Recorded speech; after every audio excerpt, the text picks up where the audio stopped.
I say that if the soil is weak, your plants will also be weak.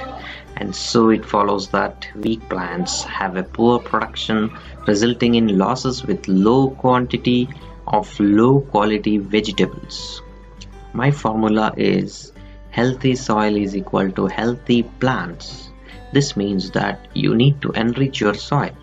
Because most people are not making their own compost at home, they need to buy a fertilizer. Plant fertilizers purchased from the local nurseries often contain chemicals that may harm your plants. And also, these fertilizers can be a bit pricey. So why spend your hard-earned money on these pricey fertilizers when you can make one yourself with just a little information? So, how to make your own homemade organic fertilizers. Today I am gonna list out the top 10 ways to enrich your soil. Before that, making your own organic plant enriching formulas is really easy and fun. It should be noted that most people understand that the best way to get good garden soil is to use compost to amend the soil. Of course, that's true. Compost can be made at home out of leftover food, scraps and lawn clippings, and so it's virtually cost-free. While it may not be the most exciting of the gardening topics, nothing is more important than having a basic understanding of fertilizer. All fertilizers are classified into two basic categories, that is inorganic or the chemical and synthetic fertilizers, and the organic or the natural fertilizers. I have discussed these in more depth in my previous video on NPK crystals fertilizers.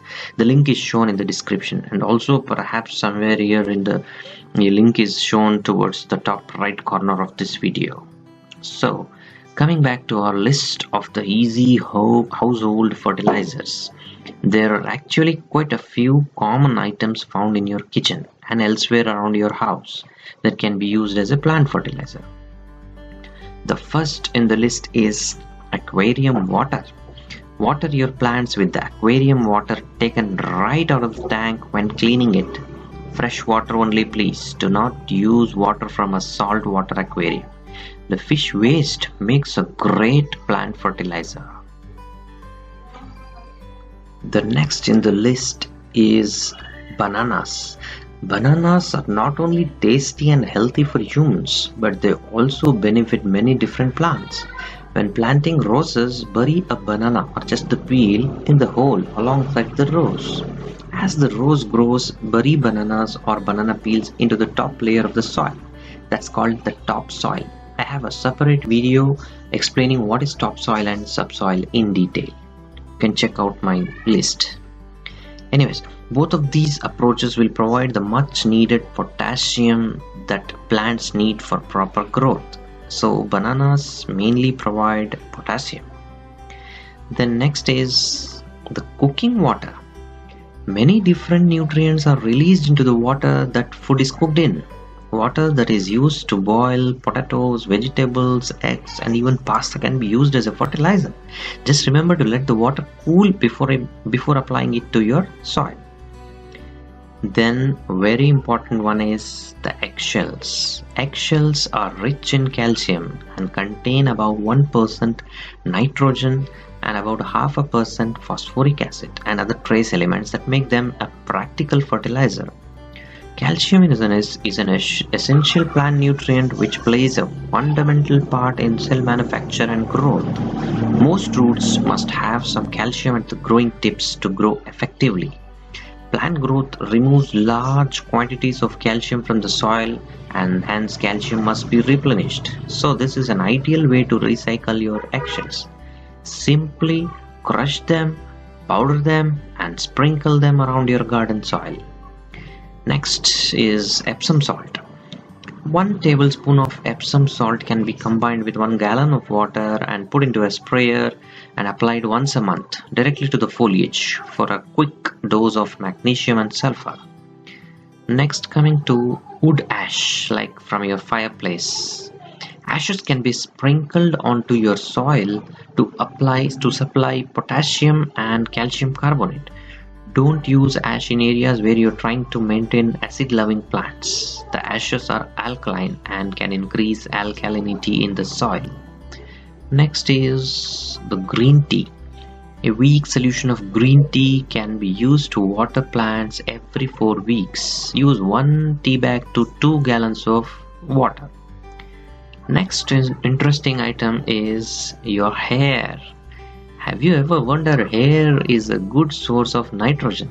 A good source for this hair is not only your hairbrush but also the local barber shop or the beauty salon. Many of these establishments will save hair for your garden if you request them. But do not limit yourself to human hair only. Even use dog hair, horse hair and cat hair. Okay. Next, coming to the cow dung or the horse dung when dry and decomposed.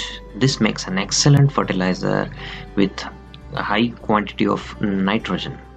It can be used as a soil amendment just by sprinkling it on the top of the soil. Okay.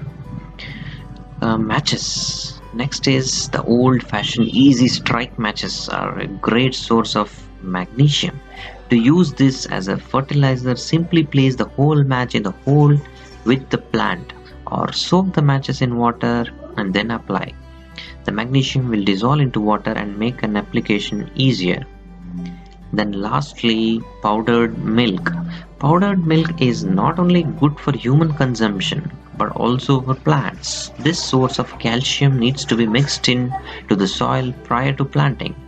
Since the milk is in powdered form, it is ready for use by your plants.